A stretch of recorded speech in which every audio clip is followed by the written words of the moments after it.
We adopted a little girl and my SIL turned the whole family against us because she wanted her daughter to be the only princess. I, 34F, and my husband James, 36M, recently finalized the adoption of our daughter Sophie, 6F, after fostering her for 2 years. This is going to be long, but I need to get everything out and could really use some outside perspective. First, some background. James and I met in college, married at 25, and always knew we wanted children.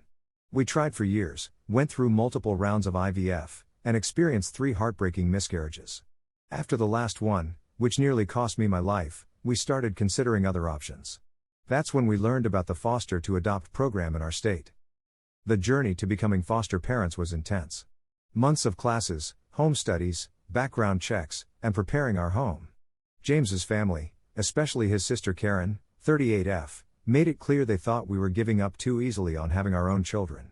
My Mill, 63F, even offered to pay for another round of IVF, saying she wanted a grandchild with family blood. Despite the family's reluctance, we got certified and welcomed our first foster placement, a sweet 4-year-old girl named Sophie. Her background was tough. Her birth mother struggled with addiction but loved Sophie deeply and made the difficult decision to surrender her rights so Sophie could have a stable life. The day Sophie came to us, she was clutching a worn princess doll her birth mom had given her, and I'll never forget how she asked in the tiniest voice if she could call it her forever doll. For 2 years, we worked to help Sophie heal and grow.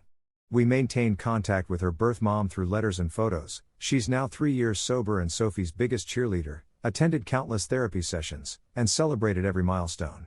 When we got the call that we could officially adopt her, Sophie's face lit up like Christmas morning. Now, about Karen. She married Richard, 41M, a successful corporate lawyer, right out of college. They have one daughter, Emma, 7F, who has been treated like literal royalty since birth. Karen's whole identity revolves around being a mother. She's the type who puts Emma's mom in her social media bios and constantly posts about how being a natural mother is the greatest gift. At first, Karen seemed supportive of the adoption, even offering to have Emma help welcome Sophie to the family. But things changed when Sophie started calling us mom and dad.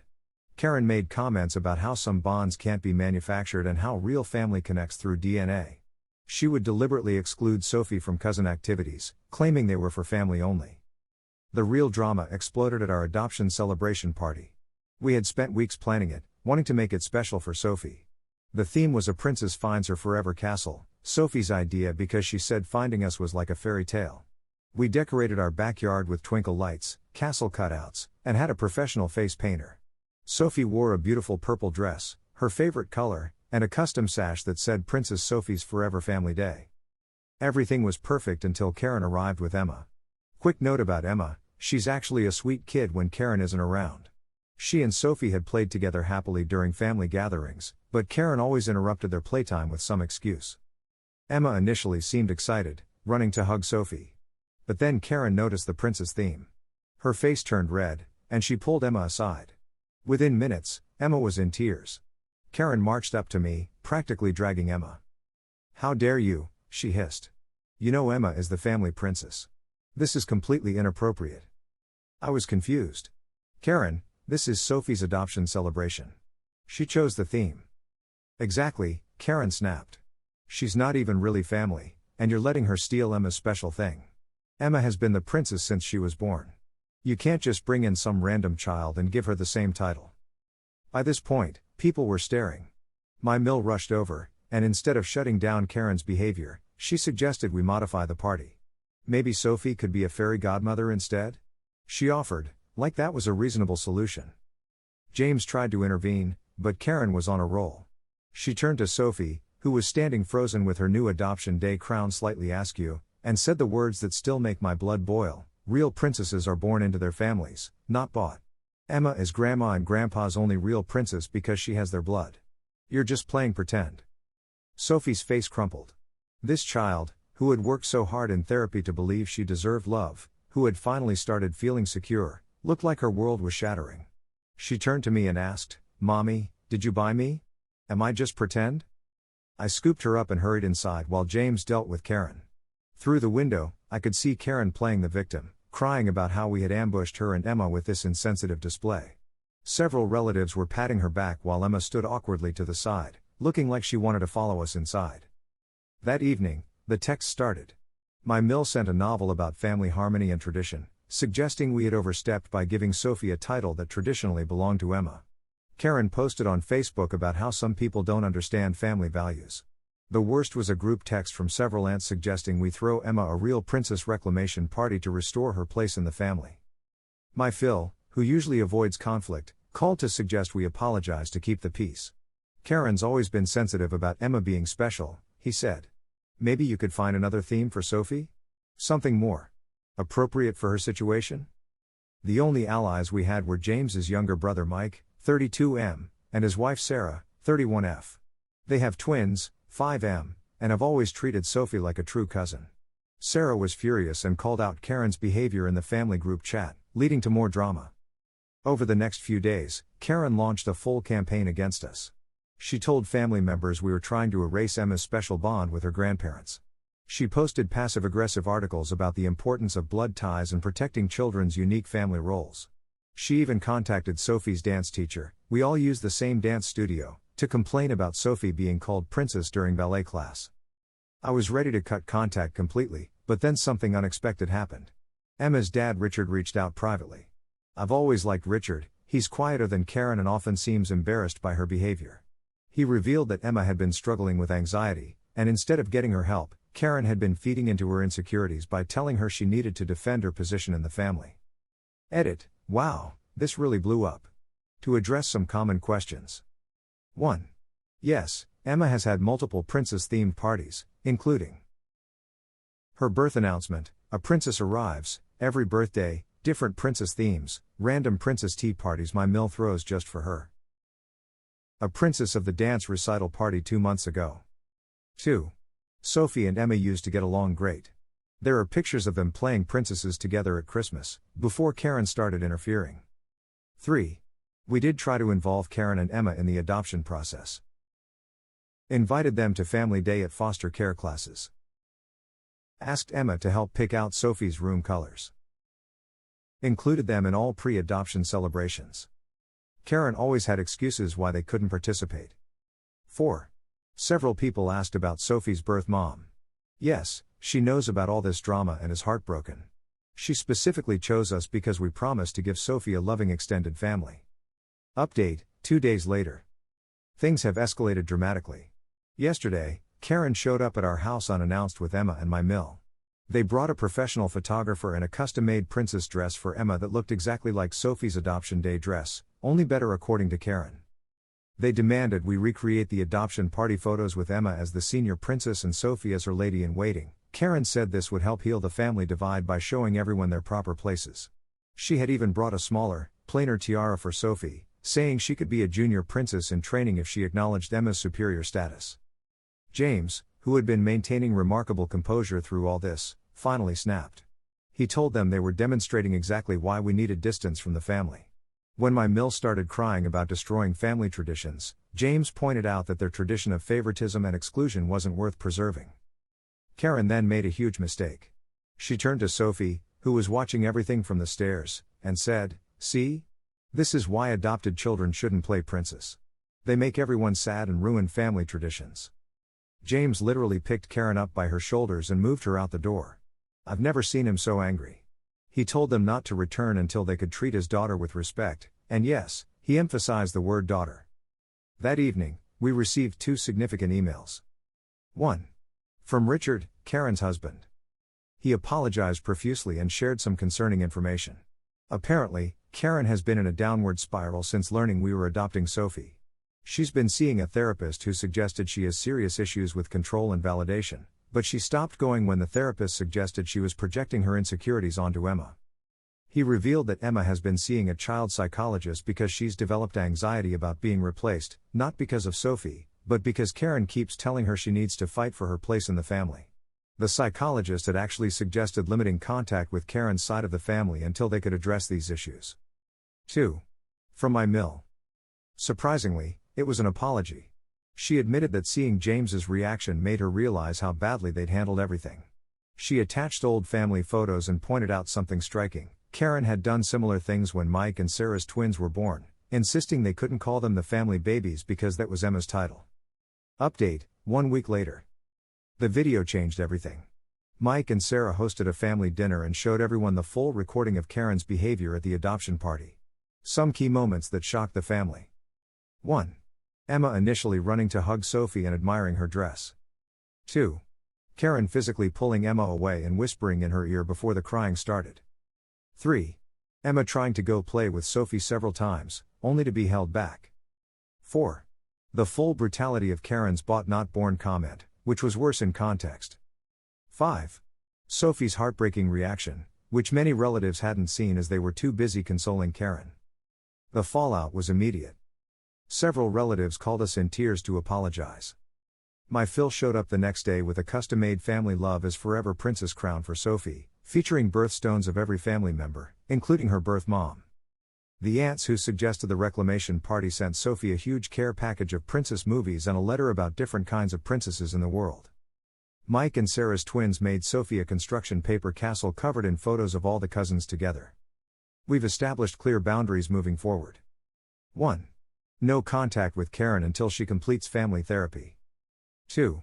Supervised visits only for Emma, coordinated with Richard. 3. Other family members must demonstrate respect for Sophie's place in the family. 4. Zero tolerance for any real versus adopted comments. 5. Monthly cousin days with Mike and Sarah's kids to maintain positive family connections. Sophie is getting amazing support. Her therapy team helped us develop strategies for handling future family situations. Her dance teacher gave her a special dancing princess solo in the upcoming recital. Her birth mom wrote her a beautiful letter about how being a princess comes from the heart. She joined a support group for adopted kids where they all wear crowns during meetings. The most touching development involves Emma. Richard brought her over, without Karen, for a supervised playdate. The girls immediately fell back into their old friendship. Emma confided in Sophie that she doesn't care about being the only princess, she just wants her cousin back. They spent the afternoon designing a cousin princess castle where all the family kids have their own towers. Karen isn't taking this well. She's been posting about parental alienation and family betrayal. She tried to register Princess Emma as a trademark. Yes, really she's threatening to pull Emma from the dance studio because they won't ban Sophie.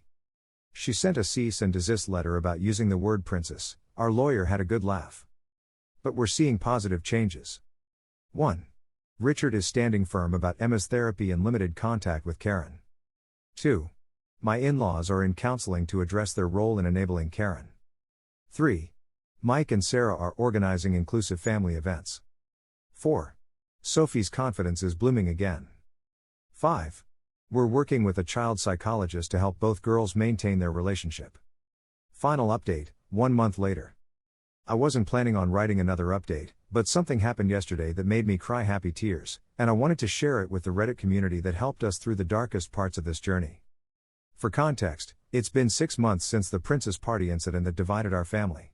In that time, we've all been through extensive therapy, individual and family sessions.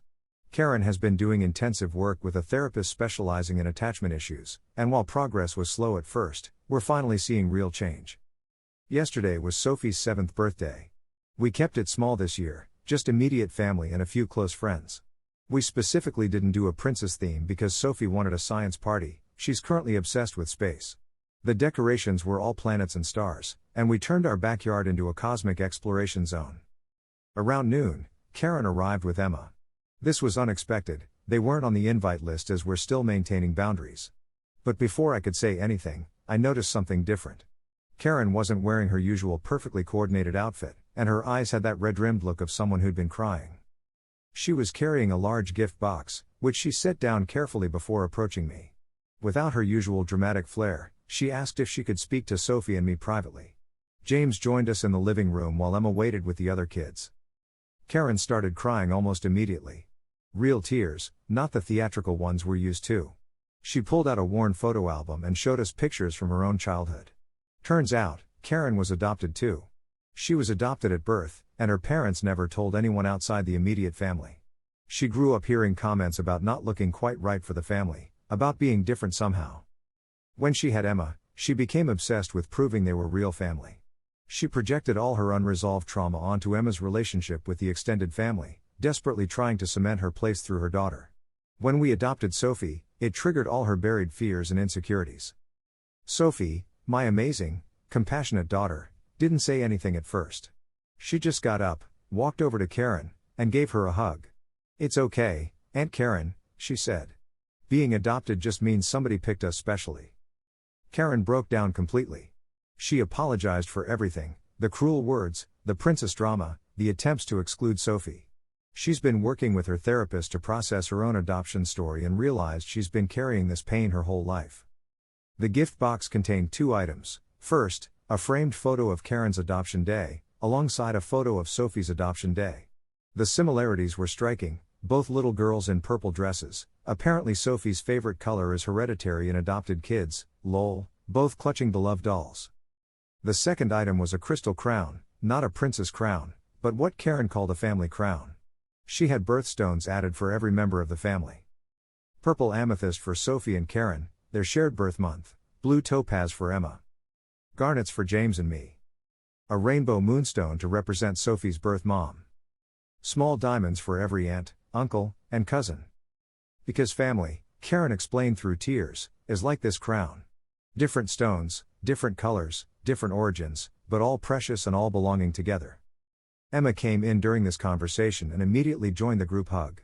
She pulled out her own gift for Sophie, a handmade book titled The Two Princess Cousins. She'd written and illustrated it herself, with some help from her art teacher. It's a story about 2 princesses who discover they're stronger together than apart. The rest of the party was beautiful. Karen stayed quietly in the background, not trying to control or dominate. Emma and Sophie ran experiments at the science stations together, both wearing lab coats decorated with silver stars. My Mill took photos without once mentioning real family or blood ties. Later, as we were cleaning up, Sophie asked if she could invite Karen and Emma to her weekly princess tea parties, a tradition she started with her adoption support group. Because Aunt Karen needs to learn how to be a princess too, she explained. The adoption kind, like me. This morning, Karen sent me a text, "I'm starting a support group for adult adoptees in our area. Would you and Sophie help me plan it? I think a lot of us grown-up princesses need to heal our crowns." I'm sitting here crying again as I type this. 6 months ago, I thought our family was irreparably broken. Now I realize we were just beginning our real story. Sophie and Emma are upstairs playing space princesses, planning their first cousin sleepover. Karen and I are meeting for coffee next week to talk about the support group. My Mill is researching adoption positive language and has become an advocate in her church group for adoptive families. To everyone who supported us through this journey, thank you. Your comments helped me stand firm when I needed to, show compassion when it was hard, and maintain hope when things seemed darkest. For those wondering about the children's book series, it's happening. But with a twist, Karen is joining the project. The first book is now called The Princess Who Found Her Truth, and it's about an adult princess discovering that her own adoption story was the key to opening her heart. Sophie says to tell Reddit that sometimes the best fairy tales are the ones where everyone gets to wear a crown, and healing is the most magical power of all. Edit, thank you for all the awards and kind messages. Sophie would want me to add that she's still doing science experiments in her crown because princesses can do anything, especially adopted ones, because we're picked for being exactly who we are, heart.